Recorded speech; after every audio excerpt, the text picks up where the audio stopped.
ॐ अज्ञानतिमिरान्धस्य ज्ञानाञ्जनशलाकया चक्षुरुन्मिलितं येन तस्मै श्रीगुरुवे नमः। वाञ्छाकल्पतरुभ्यश्च कृपासिन्धुभ्यैव च पतितानां पावनेभ्यो वैष्णवेभ्यो नमो नमः। नमो महावदन्याय कृष्णप्रेमप्रदायते कृष्णाय कृष्णचैतन्य नाम्ने गौरत्विषे नमः। हे कृष्ण करुणा सिन्धो दीनबन्धो जगत्पते गोपेश गोपिकाकान्त राधाकान्त नमोस्तुते। तप्त कांचन गौरांगी राधे वृंदावनेश्वरी वृषभानुसुते देवी प्रणमामि हरिप्रिये। वृंदायै तुलसीदेव्यै प्रियायै केशवस्य च कृष्ण भक्ति प्रदे देवी सत्यवत्यै नमो नमः। श्री कृष्ण चैतन्य प्रभो नित्यानंद श्री अद्वैत गदाधर शिवसादि गौर भक्त वृंद। हरे कृष्ण कृष्ण कृष्ण हरे हरे, हरे राम राम राम हरे हरे। हरे कृष्णा। सर्वप्रथम मैं अपने गुरुपाद पद्म ओम विष्णुपाद अष्टोत्तर शत श्री श्रीमद् भक्तिवेदांत माधव गोस्वामी महाराज के चरण कमलों में अनंत कोटि दंडवत प्रणाम ज्ञापन करता हूँ। हम लोग श्रीमद् भगवद गीता का 6वां अध्याय श्रवण कर रहे हैं, जिसका नाम है आत्म संयम योग। हम लोगों ने अभी तक इसमें 3 प्रकरण श्रवण किए। सबसे पहला प्रकरण था योगारूढ़ प्रकरण, फिर ध्यान प्रकरण और तीसरा प्रकरण था मन संयम प्रकरण, जिसमें अर्जुन ने कृष्ण भगवान से पूछा था कि मन को संयमित कैसे कर सकते हैं। तो उन्होंने बताया अभ्यासेन तु कौन्तेय वैराग्येण च गृह्यते, अभ्यास और वैराग्य के द्वारा। तो ये प्रकरण, तीसरा प्रकरण हमारा सबसे छोटा प्रकरण था। इसमें 4 ही श्लोक थे, 2 प्रश्न थे अर्जुन के और 2 श्लोकों में उत्तर थे। अभी हमारा अब शुरू होता है 4था प्रकरण आज से, जिसको हमने नाम दिया योग भ्रष्ट प्रकरण। तो ये प्रकरण हमारा 37वें श्लोक से आरंभ होके और अंत तक चलेगा 47वें श्लोक तक। 11 श्लोक एक प्रकार से इसमें हैं। यद्यपि अंतिम 2 श्लोक जो हैं वो इससे डायरेक्ट रिलेटेड नहीं है, लेकिन तो भी इसमें रख दिया गया है। तो 37वें श्लोक में अब अर्जुन फिर दोबारा से प्रश्न पूछ रहे हैं भगवान से। तो अर्जुन उवाच अयति श्रद्धयोपेतो योगाचलित मानसः अप्राप्य योग संसिद्धिम काम गतिम कृष्ण गच्छति। अप्राप्य योग संसिद्धिम काम गतिम कृष्ण गच्छति। तो हमारा ये जो श्लोक है ये भी अर्जुन के प्रश्न से आरंभ हुआ, पिछले प्रकरण की भांति, और भगवान के द्वारा उत्तर दिया गया है। इसमें टोटल 11 श्लोक हैं, जिनमें से पहले जो 3 श्लोक हैं वो अर्जुन के द्वारा प्रश्न के रूप में हैं, और शेष बाद के 8 श्लोकों में भगवान ने इसका उत्तर दिया है। तो पहले श्लोक में भगवान ने कहा था इससे पहले में कि जिसका अंतःकरण वश में नहीं है, जो असंयत आत्मा है, असंयत आत्मना है, उसके लिए ये योग दुष्प्राप है। दुष्प्राप मतलब प्राप्त करने में बड़ा मुश्किल है, कठिन है। तो इस प्रश्न के उत्तर पर अब अर्जुन के मन में एक और प्रश्न पैदा होता है, क्योंकि हमको भी हमेशा अपने जो मन में उठी हुई जिज्ञासा है, जो प्रश्न है, उसका समाधान कर लेना चाहिए।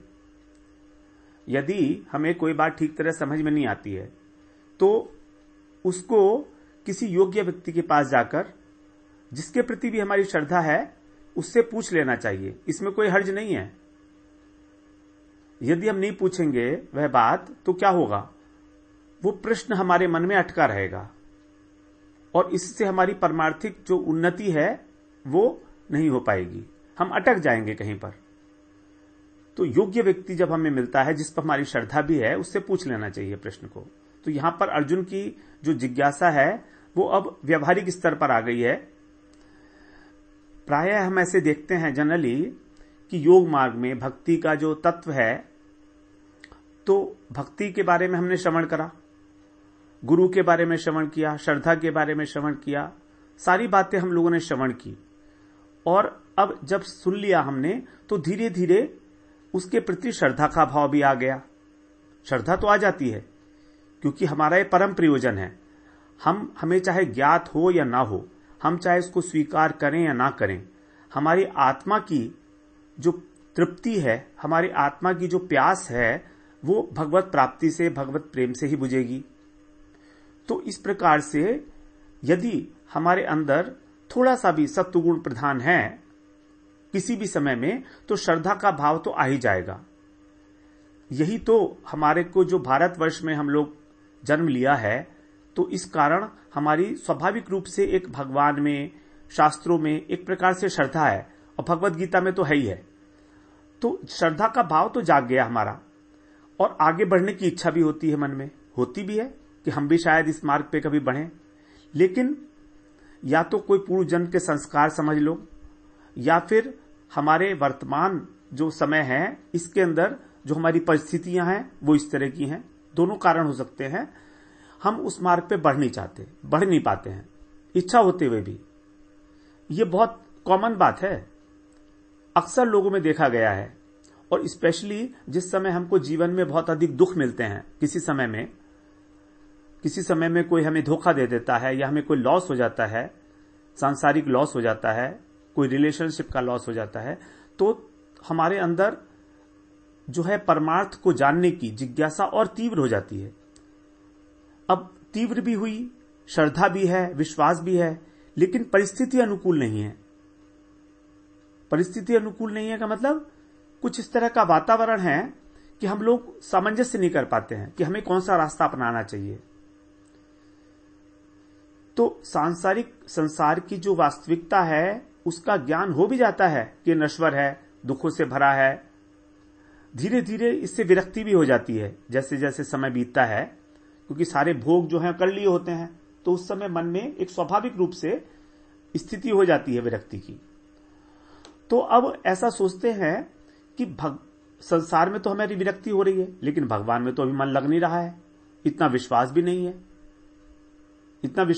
है। तो क्या स्थिति बन रही है हमारी उस समय? तो वो आदमी सोच सकता है कि अगर हमने इस संसार का मार्ग छोड़ के और भगवान के मार्ग की ओर हम अग्रसर हुए, तो कहीं ऐसा ना हो कि हम ना इधर के रहें ना उधर के रहें। ये एक स्वाभाविक सा प्रश्न है मन में उठना, ये एक दुविधा होती है। तो इसी दुविधा का प्रतिनिधित्व कर रहे हैं अर्जुन, कि यदि आपने जो कहा कि मैं समता रूप योग में स्थित हो जाऊं, और भी आपने बहुत सारी ज्ञान की बातें कही, कर्म योग, ज्ञान योग, ध्यान योग, तो अब अर्जुन जो है उनसे एक प्रश्न कर रहे हैं। तो अर्जुन का यह प्रश्न जो है अपने प्रति है, क्योंकि इस समय वो स्वयं को क्या मान रहे हैं? वो स्वयं को मान रहे हैं योगाचलित मानस। उनका मन योगाचलित, योग से चलित मतलब समता से हट चुका है, मन चंचलता को प्राप्त हो गया है, और उस मन को पुनः योग पे आरूढ़ करने के लिए वो अब स्वयं को समर्थ नहीं पा रहे हैं। अर्जुन के प्रश्न बिल्कुल अपने संबंध में है उनके। इस समय जिस समय वो इस स्थिति में है, किम कर्तव्य विमूढ़ की सी स्थिति है अर्जुन की इस समय, तो वो अपने को समझ नहीं पा रहे हैं कि मैं किस प्रकार से अपने मन की चंचलता जो है, ये मोह जो हो रहा है मुझको, इसको कैसे दूर करूं। तो ये जो मोह जो दिख रहा है, इसी मोह ने उनको चंचल बना दिया है मन को। तो ये जो मोह दिया है, ये भगवान का ही दिया हुआ है। वास्तव में तो भगवान की ही कोई लीला है कि अर्जुन को मोहित कर दिया उन्होंने, क्योंकि अर्जुन वैसे मोहित होने वाले नहीं है। भगवान के वो साथी हैं, भगवान के परिकर हैं, वो साधक नहीं है हमारी तरह से, नित्य सिद्ध भगवान के पार्षद हैं वो। उनके योग भ्रष्ट होने का प्रश्न ही नहीं उठता। तो ये भी भगवान की ही एक योग माया है कि उनसे प्रश्न करा रही है वो, मानव मात्र के कल्याण के लिए। और बहुत इंपॉर्टेंट प्रश्न है, क्योंकि इस प्रश्न के उत्तर में भगवान फिर बताएंगे कि प्रत्येक व्यक्ति की गति क्या होती है, उसको मरने के बाद कौन सा स्थान मिलता है। अलग अलग प्रकार से उनकी जो साधना रही है उसके अकॉर्डिंगली। तो भगवान का उत्तर भी बहुत इंपॉर्टेंट होगा इस प्रश्न का, इसलिए हमको इस प्रश्न को भी अच्छी तरह से समझना चाहिए कि क्या कह रहे हैं। तो अर्जुन कह रहे हैं, हे कृष्ण,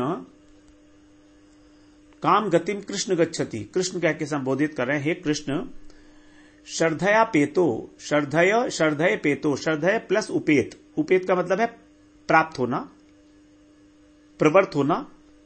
तो जो लोग श्रद्धा पूर्वक श्रद्धा को प्राप्त करके योग में प्रवृत्त हो जाते हैं, योग का साधना करते हैं,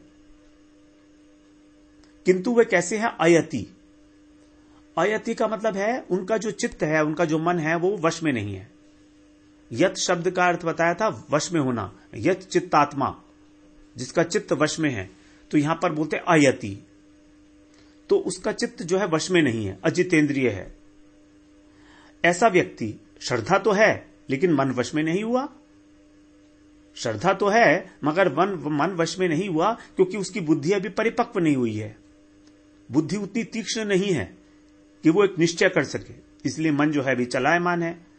तो वो अगर योग का साधन कर रहा है और उससे भ्रष्ट हो जाए, योगात चलित मानस है, अगर उसका मन योग से हट जाए, चलित हो जाए, और फिर अप्राप्य योग संसिद्धिम, योग का जो फल है, सिद्धि है, वो भी उसको प्राप्त ना हो।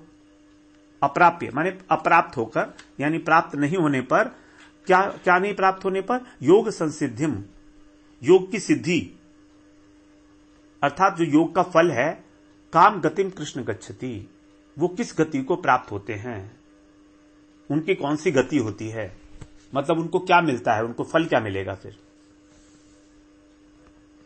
तो अर्जुन ने भगवान से पूछा यहां पर कि आपने कहा मुझसे कि अभ्यास और वैराग्य द्वारा जो लोग प्रयत्न करते हैं यत्न पूर्वक, आगे कहा था ना आपने, वश्यात्मा तो यतता शक्यो अवाप्तुम उपायतः, तो वे लोग जो प्रयत्न करते हैं, लेकिन वे क्या है, योग शास्त्र जो है, योग शास्त्र के नियम हैं, उन सब में श्रद्धा रखते हैं, और मिथ्याचारी भी नहीं है कि दिखावटी कर रहे हो, ढोंग कर रहे हो आंखें बंद करके, ऐसा भी नहीं है। योग में वास्तव में प्रवृत्त होना चाह रहे हैं, लेकिन अभी उनके अंदर वैराग्य इतना प्रबल नहीं हुआ है, और अभ्यास भी प्रबल नहीं हो रहा है, नियम पूर्वक निरंतर नहीं हो रहा है, अभाव है उसका,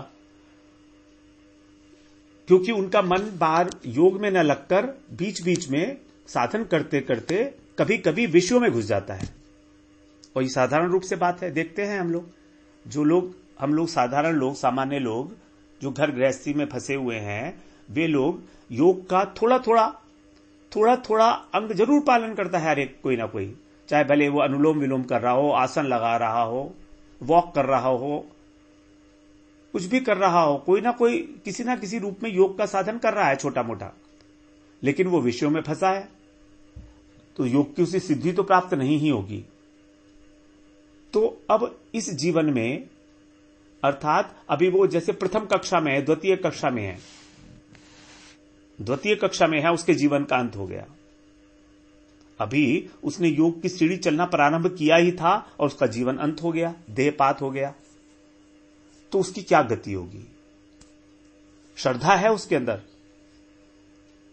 देखिए, अर्जुन ने बड़ी अच्छी तरीके से प्रश्न पूछा है। हम लोग की भी एक जो सामान्य सी श्रद्धा है वो तो होती है, भले ही चाहे हमारी परमार्थिक श्रद्धा ना हो। देखिए, लौकिक श्रद्धा दो प्रकार की बताई थी, लौकिक श्रद्धा और परमार्थिक श्रद्धा। तो लौकिक श्रद्धा तो होती ही है हमारी कि मैं अगर ये कार्य करूंगा तो मुझको इस प्रकार का संसार का कोई भोग मिलेगा, या मुझको शांति मिलेगी, ये मेरी बीमारी ठीक हो जाएगी, ये तो श्रद्धा होती है इतनी। परमार्थिक श्रद्धा नहीं होती है, भगवत प्राप्ति की इच्छा नहीं होती है। तो जो श्रद्धा है हमारी थोड़ी बहुत, उसके साथ ही उसकी क्या गति होगी। तो हम लोगों ने पहले इस अध्याय के शुरू में भी योगी की स्थिति शुरू की थी, साधक की।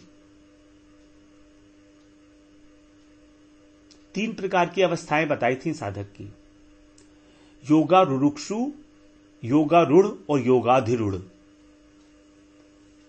योगारूढ़, योगारूढ़ और योगाधिरूढ़। तो ये वाला जो प्रश्न है ये उसके लिए है जो पहली अवस्था तो प्राप्त कर ली है और दूसरी अवस्था प्राप्त करने का प्रयास कर रहा है, अर्थात उसका योग करने की इच्छा तो पैदा हो गई है और थोड़ा बहुत कर भी रहा है, लेकिन अब योगारूढ़ नहीं हुआ है। तो जो पहली अवस्था को पार कर लिया उसने, लेकिन दूसरी अवस्था पर आरूढ़ होने का, अर्थात योग पर आरूढ़ होने का प्रयास मात्र कर रहा है। तो श्रद्धा पूर्वक साधन आरंभ किया, यह पहली अवस्था हो गई, लेकिन अभी दूसरी अवस्था पर पहुंचा नहीं है। और तीसरी अवस्था तो योगाधीरूढ़ अवस्था है, वो तो जीवन मुक्त पुरुष की है, वो तो बहुत दूर है अभी। तो वो क्यों नहीं पहुंच पाया है? कहां पर उसका फ्लॉ कहां हो रहा है, उसकी प्रॉब्लम कहां आ रही है? उसकी प्रॉब्लम आ रही है अयति। अयति का मतलब है वो विशेष रूप से यत्न नहीं कर पा रहा, विशेष रूप से उपाय नहीं कर पा रहा मन को वश में करने का, अभ्यास और वैराग्य के द्वारा। तो श्रद्धा तो कर रहा है लेकिन साधन नहीं हो पा रहा। साधन में श्रद्धा है, मतलब ये मानता है वो कि मुझको ये काम करना चाहिए। जप की बात करो, ध्यान की बात करो, सत्संग की बात करो, तो उसकी रुचि भी है, मन करता है इसको सत्संग जाकर अटेंड करूं, कहीं पर कहीं सुनता है कि योग का कैंप लगा हुआ है तो वहां भी चला जाता है वो, कि चलो कुछ ना कुछ तो फायदा होगा ही होगा, लेकिन अंतःकरण वश में नहीं है। साधन करने में किसी प्रकार की सावधानी, किसी प्रकार की तत्परता ऐसी नहीं है उसके अंदर। इसको हम बोलेंगे प्रयत्न शैथिल्य, अर्थात प्रयत्न की शिथिलता, मतलब जम के काम नहीं कर रहा है, वो मेहनत नहीं कर रहा है जम के, उद्देश्य उसका भी एक नहीं हुआ, विषयों की तरफ पे आकर्षण हो रहा है उसका। तो कहीं पहुंचने की इच्छा तो है, लेकिन केवल इच्छा मात्र से तो काम नहीं होगा, क्योंकि साधन में ढीलापन है या उसमें बीच में छोड़ दिया, ये दोष आ गया ना उसके अंदर।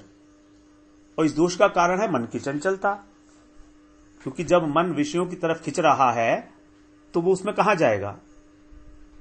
तो इस प्रकार के अनेक लोग हैं जिनकी भगवान में, गुरु में, शास्त्रों में श्रद्धा तो होती है, लेकिन विषयों में फंसे होने के कारण दो ऑप्शंस हैं उनके पास, या तो वो प्रयास ही नहीं करते और या थोड़ा बहुत करके बीच में छोड़ देते हैं, या तो प्रयास ही नहीं करते वो बिल्कुल भी, और या बीच में छोड़ देते हैं। ये बात जो है तीनों प्रकार के योगियों के लिए है, कर्मयोगी, ज्ञान योगी, ध्यान योगी या भक्त, सबके लिए। भक्त योगी, उसको हम अभी योगी नहीं कह सकते, उसको साधक ही कहेंगे, क्योंकि वो अभी योग पर सिद्ध नहीं हुआ है, अप्राप्य योग संसिद्धिम। तो उसने क्योंकि बीच में छोड़ दिया है इसलिए। लेकिन जो साधक है, कोई किसी भी प्रकार का मार्ग अपना रहा हो, सबके साथ किसी न किसी समय में ऐसी बात होती हुई देखी जाती है। और इसके विपरीत कई लोग ऐसे हैं जो बिना श्रद्धा के काम करते हैं, यज्ञ आदि करते हैं बिना श्रद्धा के।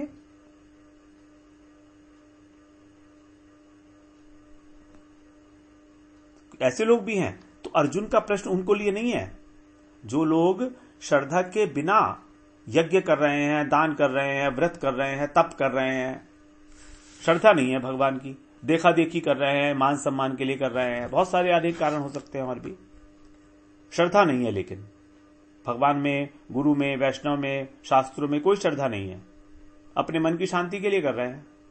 ऐसा करते हैं लोग, दान करते हैं अपने मन की शांति के लिए। उससे पूछो क्यों करते हैं? भाई हम अपने मन की शांति के लिए कर रहे हैं, श्रद्धा नहीं है भगवान में, मानता ही नहीं है श्रद्धा भगवान को वो।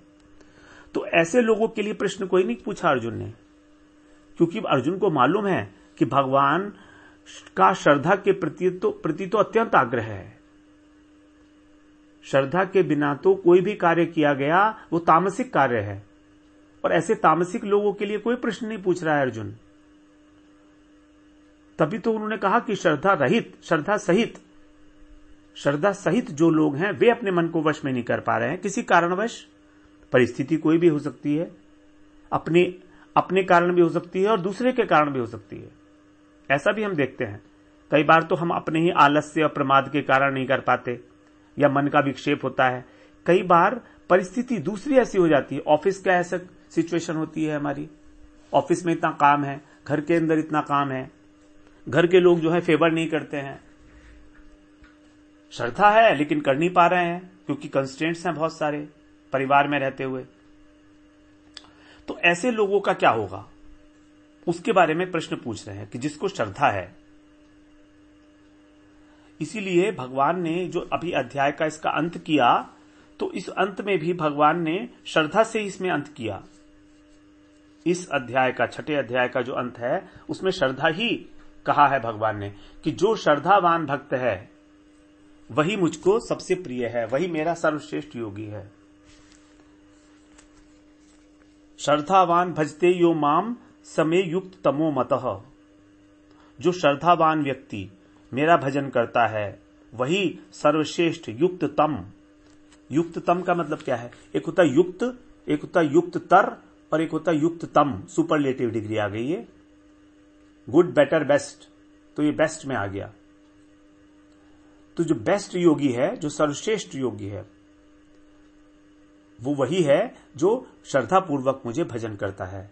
यही मेरा मत है। मतः, मे मतः, मे मत मानी मेरा मत। भगवान अपना मत दे रहे हैं, इसका मतलब बहुत महत्वपूर्ण बात है ये श्रद्धा का होना। इसलिए अर्जुन का प्रश्न भी उन्हीं के लिए है कि जो श्रद्धा सहित है और अयति है। योगात चलित मानसः। योगात चलित मानस है मतलब उनका जो मन है वो विचलित हो गया है योग से। योगात, यहां पर पंचमी विभक्ति है योगात, योग से दूर होना, योग से दूर होना, अपादान कारक। तो योग से दूर हो गए हैं वो उनके मन की विचलित होने अवस्था के कारण। और विचलित होने के तो अनेक अनेक प्रकार के कारण हैं। हमारे अंदर किसी प्रकार रजोगुण और तमोगुण, इन दोनों की वृद्धि होने से योग का पालन नहीं हो सकता। तमोगुण तो हमको अंधकार में, मोह में, निद्रा, आलस्य, प्रमाद में ले जाता है, और रजोगुण हमको संसार के प्रति आकृष्ट कर देता है, विक्षेप कर देता है हमारा मन का कि देखो देखो ये संसार की वस्तु कितनी अच्छी है, इसका भोग छोड़कर तुम क्या आंखें बंद करके बैठे हो, इसका मन छोड़कर तुम क्या चैंटिंग कर रहे हो, हरे कृष्णा, क्या मिलने वाला है तुमको इससे।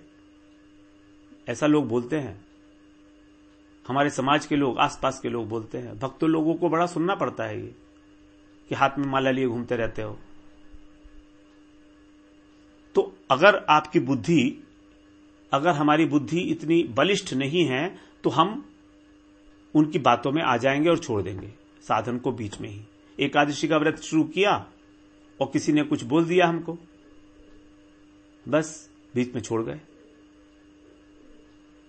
ये सबके बात साथ अनुभव की बात है, सबके अनुभव की बात है। हम किसी ना किसी परिस्थिति में ऐसे फंस जाते हैं कि अपने साधन को पूरा कंप्लीट नहीं कर पाते किसी ना किसी समय में। इसमें चाहे कोई भी हो कारण, हमारे पूर्व जन्म के संस्कार सबसे बड़ा कारण है वो तो, और या इस जन्म के अंदर ही हमारा दुस्संग जो हो रहा है विषयी व्यक्तियों के साथ। हम लोगों का संग किससे होता है? मोस्ट ऑफ द टाइम विषयी व्यक्तियों से, जो खाने पीने मौज करने में ही बिलीव करते हैं, ईट ड्रिंक एंड मैरी। ऐसे लोगों से हमारा संग होता है तो हम भी सोचने लगते हैं कई बार कि देखो तो इनकी जिंदगी कितनी अच्छी है, आराम से ये लोग घूमते फिरते हैं, सब कुछ करते हैं। इस प्रकार से मन चलायमान हो जाता है। योगात चलित मानस, संसार में आसक्ति, विषयों का चिंतन। और अगर विषयों का चिंतन करते करते ही हमारा अंत समय आ जाएगा तो क्या होगा? मृत्यु के समय भगवान ने स्पष्ट कर दिया है कि जिस जिस भाव को छोड़कर, जिस जिस भाव में होकर वो अपने शरीर का त्याग करता है, उसी उसी भाव को प्राप्त होता है। इसमें कोई संशय नहीं है। यम यम वापि स्मरन भावम त्यजतन्ते कलेवरम तम तमेवैति कौन्तेय सदा तद्भाव भावितः। अंत काल में जिस भाव को स्मरण करता हुआ शरीर छोड़ेगा उसी भाव को प्राप्त होगा, क्योंकि अंत काल का जो भाव है वो हमारा प्रेडोमिनेंट भाव होता है। प्रेडोमिनेंट, जो हमने अपने जीवन में अधिकतर जिस भाव को धारण किया है, अधिकांश रूप से जिसको हमने महत्व दिया है, वही भाव हमारा अंत समय में होगा। भगवान कह रहे हैं क्योंकि वह सदा उसी भाव से भावित रहता है। तम तमे वैति सदा तद भाव भावित है। सदा अपने जीवन काल में वो हमेशा मोस्ट ऑफ द टाइम उसी भाव से भावित रहा है। He has been nurturing that particular thought, that particular mood all along his life or most of the time in his life, because he has given it a lot of importance. उसको उसने बहुत महत्व दिया है उस भाव को। कोई आदमी धन को महत्व देता है, कोई आदमी पुत्र को महत्व देता है, कोई पत्नी को महत्व देता है, कोई माता पिता को, कोई देश को। तो जिस जिस भाव को प्राप्त होगा उसी भाव को प्राप्त हो जाएगा। देशभक्त है कोई, अपने देश को भाव दे रहा है, अपने देश के भाव के समय फ्रंट के ऊपर लड़ते लड़ते मर गया। अंत में क्या है, उसका शत्रु के जो छवि थी वो उसके अंदर बैठ गई। तो जिस देश का वो शत्रु था उसी देश में जाकर वो पैदा हो जाएगा। अगर हमारी लड़ाई हो रही है अंग्रेज लोगों से तो अंग्रेजी बन जाएगा फिर वो अगले जन्म में। अप्राप्य योग संसिद्धिम, तो उसको योग की जो सिद्धि थी वो तो प्राप्त हुई नहीं बीच में, क्योंकि मर गया, वो बीच में टूट गई। तो उस व्यक्ति के अंदर 3 बातें हो सकती हैं। या तो योग में रुचि होने के कारण उसने पाप कर्म को छोड़ दिया हो सर्वथा, तो अब वो नरक में नहीं जाएगा।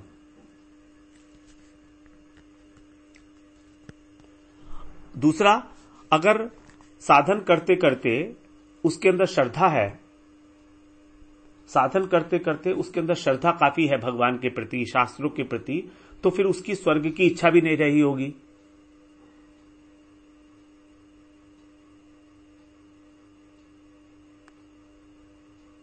अगर उसकी योग में रुचि है पहली स्थिति, तो उसने पाप कर्म छोड़ दिए। अब पाप कर्म छोड़ दिए तो वो नरक में तो नहीं जाएगा, नंबर 1। नंबर 2, अगर उसकी श्रद्धा पूरी है साध्य में और साधन में, जो साधन वो कर रहा है और भगवान में पूरी श्रद्धा है, तो स्वर्ग की इच्छा तो रही नहीं होगी, तो स्वर्ग भी नहीं जाएगा। नंबर 3, लेकिन अगर असावधानी के कारण मान लीजिए भगवान की भी स्मृति उसे नहीं रही अंतकाल में, तब उसको कौन सी गति प्राप्त होगी? यही प्रश्न है अर्जुन का। अब उसे स्वर्ग और नरक तो नहीं जाएगा वो, लेकिन वो कौन सी गति में जाएगा? ना तो स्वर्ग जाएगा ना नरक जाएगा, तो फिर कौन सी गति मिलेगी उसको, ये बताइए आप मुझको। क्योंकि पाप करने से तो नरक मिलता है और पुण्य करने से स्वर्ग मिलता है। अब वो ना तो पाप कर रहा है ना पुण्य कर रहा है, वो तो साधन कर रहा था योग का, किसी कारणवश बीच में छूट गया। अब वो क्या करेगा? भगवान की स्मृति रही नहीं।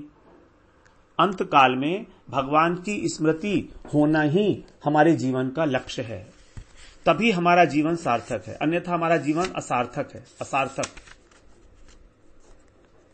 दूसरे स्कंध में श्रीमद् भागवत के पहले अध्याय का 6वां श्लोक है, जन्म लाभ है परह पुमान, अंत का अंते नारायण स्मृति ही। इस जन्म का लाभ वही है परम लाभ कि मनुष्य को अंत काल में नारायण की स्मृति हो। तो अगर उसको स्मृति नहीं है तो उसका क्या होगा? तो इसलिए अब अर्जुन पूछ रहे हैं कृष्ण से। उन्होंने कहा कृष्ण, यहां पर कृष्ण कहने का तात्पर्य यह है कि आप सबके मन को, प्राणों को आकर्षित करते हो, इसलिए आप उनकी गति भी जानते हो और अगति भी जानते हो। आप जानते हो, आप भगवान हो, कि आप उनको कौन सी गति दोगे। क्योंकि कर्म योग और ज्ञान योगी का तो पुनर्जन्म होगा शरीर में आसक्ति के कारण, ध्यान योगी का पुनर्जन्म होगा मन में विचलित होने के कारण, अगर मन उसका विचलित हो गया। और भक्त के संबंध में तो भगवान कहते हैं मैं विशेष रक्षा करता हूं, तो फिर उसको क्या गति मिलेगी? तीनों प्रकार के जो लोग हैं, कर्म योगी हैं, ज्ञान योगी हैं, भक्त योगी हैं, उनको किस प्रकार की गति मिलेगी आप मुझे ये बताइए। क्योंकि आप सबको आकर्षण करने वाले हो, आप भगवान हो, आपको पता है कि क्या गति मिलेगी। तो अब जो है इसी संबंध में अभी अर्जुन एक दूसरी अपना संशय और रखेंगे दूसरे श्लोक में। अपने मन में जो उनकी ऊहापोह चल रही है, उनका जो संशय है वो भी रखेंगे यहां पर। तो हम लोग उसको अगली बार श्रवण करते हैं। वांछा कल्पतरुभ्यश्च कृपा सिंधुभ्येव च पतितानां पावनेभ्यो वैष्णवेभ्यो नमो नमः।